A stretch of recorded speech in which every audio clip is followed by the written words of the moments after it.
नमस्कार और स्वागत है आज की इस खास चर्चा में। आज हम परमाणु के दिल में झांकने वाले हैं, उस छोटी सी दुनिया में जहां नील्स बोहर ने एक तरह से क्रांति ला दी थी। बिल्कुल। हमारे पास जो स्रोत हैं वे हमें सीधे उस विचार की ओर ले जाते हैं जिसने सब कुछ बदल दिया। विद्युत चुंबकीय विकिरण, यानी जिसे हम आमतौर पर प्रकाश कहते हैं, उसका दोहरा चरित्र। अजीब बात है, कभी तरंग कभी कण। हाँ, और यही अजीब लेकिन सच विचार बोहर के मॉडल की नींव बना। तो हमारा मकसद है इस काफी उलझे हुए लेकिन आकर्षक विषय को थोड़ा सुलझाना। हाँ, कोशिश करते हैं। हम ये समझने की कोशिश करेंगे कि कैसे प्रकाश के इस दोहरे स्वभाव की समझ ने परमाणु की संरचना, उसकी स्थिरता, इन सब के बारे में हमारी पूरी सोच को ही पलट कर रख दिया। तो चलिए इस गुत्थी को परत दर परत खोलते हैं। जरूर। शुरू करने के लिए ये समझना जरूरी है कि बोहर को अपना मॉडल लाने की जरूरत ही क्यों पड़ी। मतलब उनसे पहले रदरफोर्ड का मॉडल था, वो भी तो एक बड़ी उपलब्धि थी। हाँ, उपलब्धि तो थी, बिल्कुल थी।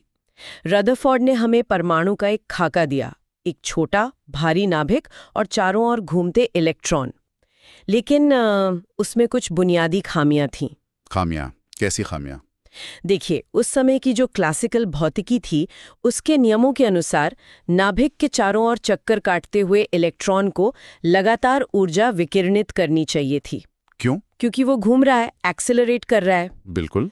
त्वरित गति एक्सेलरेटेड मोशन में होने के कारण, और अगर इलेक्ट्रॉन लगातार ऊर्जा खोता रहेगा तो वो धीमा होता जाएगा, धीमा होगा और उसकी कक्षा छोटी होती जाएगी। वो एक सर्पिल मतलब स्पाइरल रास्ते पर चलता हुआ कुछ ही पलों में नाभिक में समा जाएगा। अरे, तो मतलब परमाणु तो स्थिर रह ही नहीं सकता इस हिसाब से। एग्जैक्टली। पदार्थ का अस्तित्व ही संभव नहीं होता। लेकिन हम जानते हैं कि परमाणु तो अविश्वसनीय रूप से स्थिर होते हैं। तो रदरफोर्ड का मॉडल इस स्थिरता की व्याख्या नहीं कर पा रहा था। ये एक बहुत बड़ी पहेली थी। ये तो वाकई बड़ी समस्या है। और कोई दिक्कत थी? हाँ, एक और बात थी। ये मॉडल ये भी नहीं बता पा रहा था कि इलेक्ट्रॉन नाभिक के चारों ओर कैसे व्यवस्थित होते हैं। मतलब उनकी जगह क्या है, उनकी ऊर्जाएं क्या हैं। अच्छा। और ये भी कि क्यों वो किसी भी कक्षा में घूमने के बजाय कुछ खास पैटर्न में ही लगते हैं, जैसे बाद में स्पेक्ट्रम से पता चला।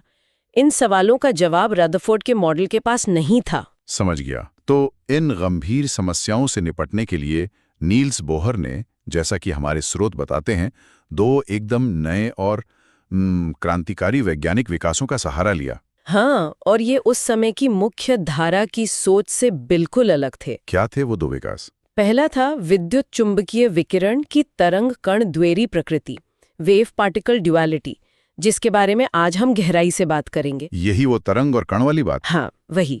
और दूसरा था हाइड्रोजन परमाणु का रेखा उत्सर्जन स्पेक्ट्रम। रेखा उत्सर्जन स्पेक्ट्रम मतलब जब हाइड्रोजन गैस को ऊर्जा दी जाती है तो वो हर रंग का प्रकाश नहीं छोड़ते, वो केवल कुछ खास रंगों या कहिए खास आवृत्तियों का प्रकाश ही उत्सर्जित करती है। एक पैटर्न सा बनता है लाइनों का, जैसे उंगलियों के निशान होते ना। अच्छा, हाँ, डिस्क्रीट लाइंस। हाँ, बिल्कुल। एक सतत स्पेक्ट्रम नहीं मिलता। तो सवाल था, ऐसा क्यों? बोहर ने इन दोनों आइडियाज को, ड्युअलिटी और इस स्पेक्ट्रम को, बड़ी चतुराई से अपने मॉडल में इस्तेमाल किया। और यहीं पर मामला सचमुच पेचीदा और दिलचस्प हो जाता है ना? हाँ, प्रकाश का ये दोहरा चरित्र, बिल्कुल। ये विचार ही अपने आप में विरोधाभासी लगता है। एक ही चीज तरंग भी हो और कण भी, ये कैसे हो सकता है? हाँ, वैज्ञानिकों के लिए समझना एक बड़ी चुनौती थी। करीब एक सदी तक इस पर बहस चलती रही। कुछ प्रयोग ऐसे थे जिन्हें आप तभी समझा सकते थे जब प्रकाश को तरंग माने। जैसे विवर्तन यानी डिफ्रैक्शन। जब प्रकाश किसी बहुत छोटे छेद से गुजरता है या किसी नुकीले किनारे से टकराता है तो वो थोड़ा मुड़ जाता है या फैल जाता है, जैसे पानी की लहरें फैलती हैं। अच्छा। या फिर व्यतिकरण, इंटरफेरेंस। जब दो प्रकाश तरंगें मिलती हैं तो वे कहीं एक दूसरे को मजबूत करती हैं, वहां चमक बढ़ जाती है, और कहीं एक दूसरे को खत्म कर देती हैं, वहां अंधेरा हो जाता है। एक पैटर्न बनता है। हाँ, वो इंटरफेरेंस पैटर्न। बिल्कुल। ये घटनाएं साफ तौर पर तरंगों का गुण है। कणों की एक सीधी धारा ऐसा व्यवहार नहीं करती। तो जब प्रकाश एक जगह से दूसरी जगह जा रहा होता है या ये डिफ्रैक्शन इंटरफेरेंस दिखा रहा होता है, तो वो तरंग की तरह व्यवहार करता है। हाँ।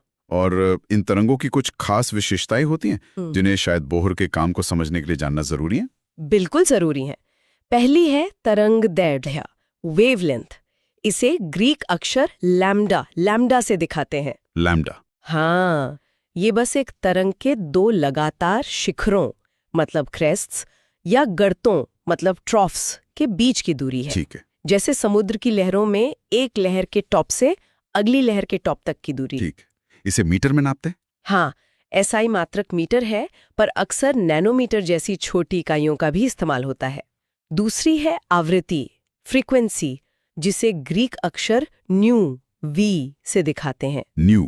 हाँ, ये बताती है कि एक सेकंड में किसी एक बिंदु से कितनी तरंगें गुजर रही हैं। अगर लहरें जल्दी जल्दी आ रही हैं तो आवृत्ति ज्यादा है। इसका मात्रक हर्ट्ज है ना? हाँ, हर्ट्ज, HZ, मतलब प्रति सेकंड। तीसरी चीज है आयाम, एम्पलीट्यूड, जिसे A से दिखाते हैं। ये तरंग की ऊंचाई है, मतलब माध्य स्थिति से शिखर या गर्त तक की दूरी। जैसे लहर कितनी ऊंची है। बिल्कुल। और एक जरूरी बात, आयाम का वर्ग यानी A2 प्रकाश की तीव्रता यानी चमक या कहे ऊर्जा प्रवाह की दर को दर्शाता है। ज्यादा आयाम मतलब ज्यादा तीव्र प्रकाश। अच्छा, आयाम का वर्ग। ठीक है। और चौथी विशेषता है वेग, वेलोसिटी। प्रकाश के लिए इसे C से दर्शाते हैं। निर्वात में मतलब वैक्यूम में सभी प्रकार के विद्युत चुंबकीय तरंगे, चाहे वो रेडियो तरंगे हों, माइक्रोवेव, इंफ्रारेड, दृश्य प्रकाश, पराबैंगनी, एक्सरे या गामा किरणें, सब एक ही अविश्वसनीय गति से चलती हैं। वो लाइट की स्पीड 3 लाख किलोमीटर प्रति सेकंड वाली। हाँ, लगभग 3 × 10⁸ मीटर्स पर सेकंड। और ये गति, आवृत्ति न्यू और तरंग दैर्ध्य लैम्डा एक बहुत ही सरल और महत्वपूर्ण सूत्र से जुड़े हैं। C = new lambda. C = new lambda, मतलब गति बराबर आवृत्ति गुणा तरंग दैर्ध्य। सही। इसका मतलब है कि अगर तरंग दैर्ध्य ज्यादा है तो आवृत्ति कम होगी, और अगर तरंग दैर्ध्य कम है तो आवृत्ति ज्यादा होगी, क्योंकि उनकी गति तो फिक्स है, C। और ये पूरा विद्युत चुंबकीय स्पेक्ट्रम, रेडियो से गामा किरणों तक, ये सब इन्हीं अलग अलग तरंग दैर्ध्य या आवृत्तियों का खेल है। हमारी आंखें तो बस एक छोटे से हिस्से, विजिबल लाइट को ही देख पाती हैं। अच्छा, तो ये सब मूल रूप से एक ही चीज है, बस फ्रीक्वेंसी और वेवलेंथ अलग अलग। हाँ, बिल्कुल। और इसी वजह से उनके गुण और पदार्थ के साथ उनकी अंतःक्रिया भी अलग अलग होती है। ठीक है, तो प्रकाश की तरंग प्रकृति तो काफी स्थापित लग रही थी, डिफ्रैक्शन और इंटरफेरेंस जैसे प्रमाणों के साथ। लेकिन फिर कुछ ऐसी घटनाएं सामने आईं जो इस तरंग सिद्धांत के लिए बड़ी मुसीबत बन गई। यही कहानी में कणवाना पहलू आता है ना? एकदम सही। जब प्रकाश पदार्थ के साथ इंटरैक्ट करता है, संपर्क करता है, तो उसका व्यवहार बदल सा जाता है। 2 प्रमुख घटनाएं थीं जिन्होंने वैज्ञानिकों को हिलाकर रख दिया। एक थी कृष्णिका विकिरण, मतलब black body radiation. Black body radiation? हाँ, मतलब गर्म वस्तुओं से निकलने वाले प्रकाश का स्पेक्ट्रम। क्लासिकल भौतिकी के अनुसार गर्म वस्तु को सभी आवृत्तियों का प्रकाश अनंत तीव्रता से उत्सर्जित करना चाहिए था, खासकर उच्च आवृत्तियों पर। इसे पराबैंगनी विपदा या अल्ट्रावायलेट कैटास्ट्रॉफी कहा गया। अनंत तीव्रता? पर ऐसा तो नहीं होता होगा। यानी photo electric effect. Photo electric effect? हाँ, ये सुना है। इसमें क्या अजीब था? इसमें यह था कि जब कुछ धातुओं पर प्रकाश डाला जाता है तो उनसे इलेक्ट्रॉन निकलते हैं। क्लासिकल तरंग सिद्धांत कहता था कि प्रकाश की तीव्रता मतलब चमक बढ़ाने पर निकलने वाले इलेक्ट्रॉनों की ऊर्जा बढ़नी चाहिए। लॉजिकल लगता है। ज्यादा तेज रोशनी ज्यादा ऊर्जा। हाँ, लगता है। और ये भी कि कम तीव्रता वाले प्रकाश को भी अगर काफी देर तक डाला जाए तो इलेक्ट्रॉन निकाल देना चाहिए। लेकिन प्रयोगों में कुछ और ही मिला। क्या मिला? मिला ये कि इलेक्ट्रॉनों की ऊर्जा प्रकाश की आवृत्ति पर निर्भर करती है, तीव्रता पर नहीं। और एक खास न्यूनतम आवृत्ति होती है जिसे देहली आवृत्ति या थ्रेशोल्ड फ्रीक्वेंसी कहते हैं। उससे कम आवृत्ति वाला प्रकाश चाहे कितना भी तीव्र क्यों ना हो, एक भी इलेक्ट्रॉन नहीं निकाल पाता था। अरे, तीव्रता से फर्क नहीं पड़ रहा, आवृत्ति से पड़ रहा है। ये तो तरंग सिद्धांत से बिल्कुल मेल नहीं खाता। बिल्कुल नहीं। तो एक तरफ तरंग वाले प्रयोग, दूसरी तरफ ये कण जैसे व्यवहार वाले प्रयोग। वैज्ञानिक क्या करें? यहीं पर मैक्स प्लैंक और एल्बर्ट आइंस्टाइन का क्रांतिकारी काम आता है। हाँ, प्लैंक और आइंस्टाइन। हाँ, 1900 में मैक्स प्लैंक ने ब्लैक बॉडी रेडिएशन की गुत्थी सुलझाने के लिए एक बहुत ही साहसिक बल्कि कहे तो डेस्परेट कदम उठाया। उन्होंने कहा कि ऊर्जा का उत्सर्जन या अवशोषण सतत रूप से मतलब कंटिन्यूअसली नहीं होता। तो कैसे होता है? उन्होंने कहा कि ये ऊर्जा के छोटे छोटे निश्चित मात्रा वाले पैकेटों में होता है, डिस्क्रीट पैकेट्स।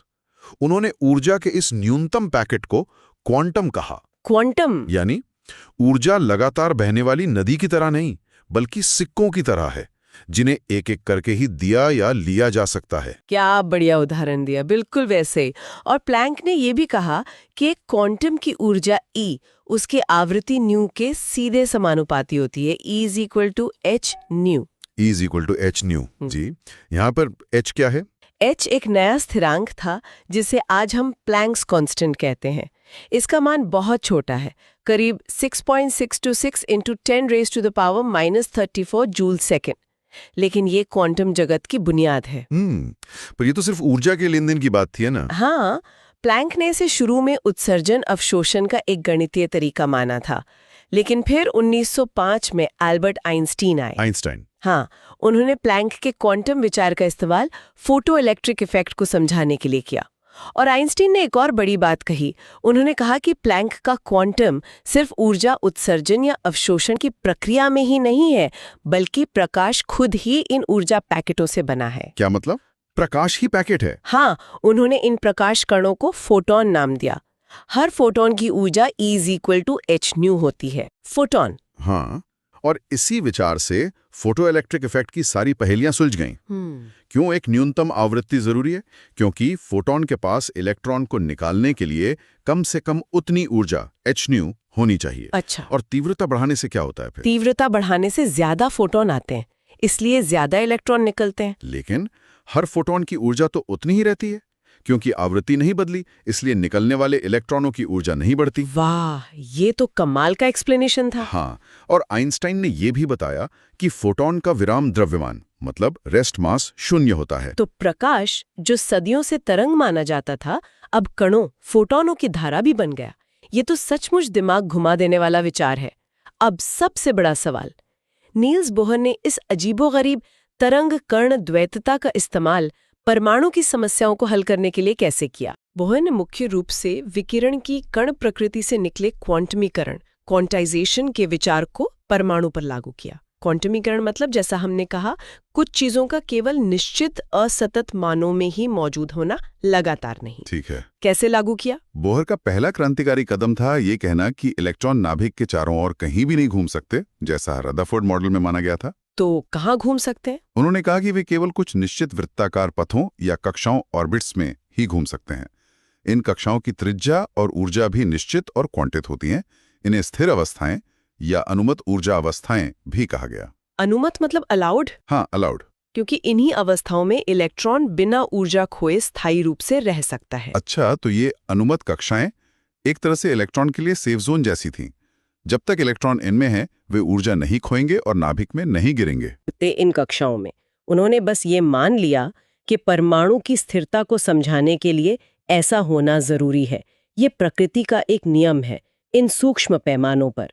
ये क्लासिकल भौतिकी से एक बहुत बड़ा डिपार्चर था। ये वाकई एक साहसिक कदम था। इसने परमाणु को स्थायित्व दिया। और बोहर का दूसरा महत्वपूर्ण विचार क्या था जो इस द्वैतता से जुड़ा था? दूसरा विचार सीधे तौर पर ऊर्जा के क्वांटम यानी फोटॉन से जुड़ा था। बोहर ने कहा कि ऊर्जा का उत्सर्जन या अवशोषण केवल तभी होता है जब कोई इलेक्ट्रॉन एक अनुमत स्थिर अवस्था से दूसरी अनुमत स्थिर अवस्था में संक्रमण करता है, मतलब एक ऊर्जा स्तर से दूसरे में कूदता है। Quantum jump. हाँ, उसे क्वांटम छलांग भी कहते हैं। ऊर्जा का लेन देन केवल इन छलांगों के दौरान ही होता है, लगातार नहीं। ठीक है। और सबसे महत्वपूर्ण बात, बोहर ने बताया कि इस छलांग के दौरान उत्सर्जित या अवशोषित होने वाले फोटॉन की आवृत्ति न्यू क्या होगी। ये आवृत्ति दोनों ऊर्जा अवस्थाओं के ऊर्जा अंतर डेल्टा ई पर निर्भर करती है। ऊर्जा का अंतर? हाँ, मान लीजिए इलेक्ट्रॉन एक उच्च ऊर्जा अवस्था E2 से एक निम्न ऊर्जा अवस्था E1 में आता है, तो वो एक फोटॉन उत्सर्जित करेगा। और उस फोटॉन की ऊर्जा ठीक इन दोनों स्तरों के ऊर्जा अंतर के बराबर होगी। Delta E is equal to E2 E1। अच्छा। और फिर प्लैंक के समीकरण E is equal to H nu का उपयोग करते हुए इस फोटॉन की आवृत्ति होगी nu is equal to delta E by H is equal to E2 E1 by H. इसे बोहर का आवृत्ति नियम कहते हैं। समझ गया। तो परमाणु से निकलने वाले प्रकाश का रंग यानी आवृत्ति इस बात पर निर्भर करता है कि इलेक्ट्रॉन किन दो ऊर्जा स्तरों के बीच कूदा है। बिल्कुल। और क्योंकि केवल कुछ ही ऊर्जा स्तर अनुमत हैं, तो केवल कुछ ही ऊर्जा अंतर डेल्टा ई संभव हैं। हाँ, और इसलिए केवल कुछ ही आवृत्तियां यानी कुछ खास रंग ही उत्सर्जित हो सकते हैं। एकदम सही। और यही हाइड्रोजन के रहस्यमयी रेखा स्पेक्ट्रम की व्याख्या थी। अरे हाँ, वो लाइंस वाला स्पेक्ट्रम। वही हाइड्रोजन परमाणु केवल खास रंगों का प्रकाश इसीलिए उत्सर्जित करता है क्योंकि उसके इलेक्ट्रॉन केवल खास अनुमत ऊर्जा स्तरों के बीच ही कूद सकते हैं। हर कूद एक खास आवृत्ति रंग के फोटॉन को जन्म देती है। तो इस तरह प्रकाश की कण प्रकृति फोटॉन E = h nu हाँ, और क्वांटमीकरण के विचार ने इन दोनों ने मिलकर न केवल परमाणु की स्थिरता को समझाया बल्कि उसके प्रकाश उत्सर्जन के पैटर्न यानी स्पेक्ट्रम की भी सटीक भविष्यवाणी की, जो रदरफोर्ड मॉडल नहीं कर पाया था। तो अगर हम आज की चर्चा को समेटें तो कहानी कुछ यूं है। हाँ, रदरफोर्ड मॉडल परमाणु की स्थिरता और उसके स्पेक्ट्रम को समझाने में नाकाम रहा। हाँ। उसमें फंडामेंटल दिक्कतें थीं। फिर नील्स बोहर ने इस गुत्थी को सुलझाने के लिए प्रकाश की क्रांतिकारी तरंग कण द्वैतता का इस्तेमाल किया। बिल्कुल। उन्होंने देखा कि प्रकाश जब फैलता है या डिफ्रैक्शन इंटरफेरेंस दिखाता है तो तरंग जैसा व्यवहार करता है। हाँ, वेवलेंथ, फ्रीक्वेंसी वगैरह। लेकिन जब वो पदार्थ से टकराता है जैसे ब्लैक बॉडी रेडिएशन या फोटो इलेक्ट्रिक इफेक्ट में, तो वो कणों यानी फोटोनों जैसा व्यवहार करता है और इन फोटोनों की ऊर्जा उनकी आवृत्ति AeV पर निर्भर करती है। ये विचार प्लैंक और आइंस्टाइन ने स्थापित किया था। और फिर बोहर ने इसी क्वांटमीकरण के विचार को परमाणु पर लागू कर दिया। हाँ, उन्होंने प्रस्तावित किया कि इलेक्ट्रॉन केवल निश्चित ऊर्जा वाली कक्षाओं में ही बिना ऊर्जा खोए घूम सकते हैं, जिससे परमाणु की स्थिरता समझ आई। और ऊर्जा का उत्सर्जन या अवशोषण केवल तभी होता है जब इलेक्ट्रॉन इन कक्षाओं के बीच कूदते हैं। हाँ, और इस कूद से खास आवृत्ति के फोटॉन निकलते हैं, जिससे स्पेक्ट्रम की व्याख्या हो गई। ये क्वांटम सोच की एक तरह से असली शुरुआत थी, जिसने भौतिकी को हमेशा के लिए बदल दिया। वाकई ये सोचना वाकई आश्चर्यजनक है कि वास्तविकता का एक इतना मौलिक तत्व, जिसे हम प्रकाश कहते हैं, वो परिस्थितियों के अनुसार अपना रूप बदल सकता है। कभी वो फैली हुई तरंग है तो कभी केंद्रित ऊर्जा का कण। हाँ, ये द्वैता, ड्युअलिटी, ये सिर्फ एक अकादमिक जिज्ञासा नहीं है, ये क्वांटम जगत की कार्यप्रणाली का मूल है। और बात यहीं खत्म नहीं होती। अच्छा, और क्या है? बाद में लुई डी ब्रॉगली ने प्रस्तावित किया और एक्सपेरिमेंट्स ने सिद्ध भी किया कि ये द्वैतता सिर्फ प्रकाश तक ही सीमित नहीं है। पदार्थ के कण जैसे इलेक्ट्रॉन भी तरंगों की तरह व्यवहार कर सकते हैं। उनकी भी एक तरंग दैर्ध्य होती है। क्या इलेक्ट्रॉन भी तरंगे? ये तो और भी ज्यादा अजीब लगता है। क्या हमारी रोजमर्रा की दुनिया की ठोस चीजों और स्पष्ट श्रेणियों की समझ, मतलब या तो ये या वो, क्या ये केवल एक बड़े पैमाने का भ्रम है जो क्वांटम स्तर की इस अजीब तरल द्वैतता के ऊपर आधारित है? इस पर विचार करना हमें ब्रह्मांड की गहराई और सुंदरता की एक ऐसी झलक देता है जो हमारी सहज बुद्धि को वाकई चुनौती देती है।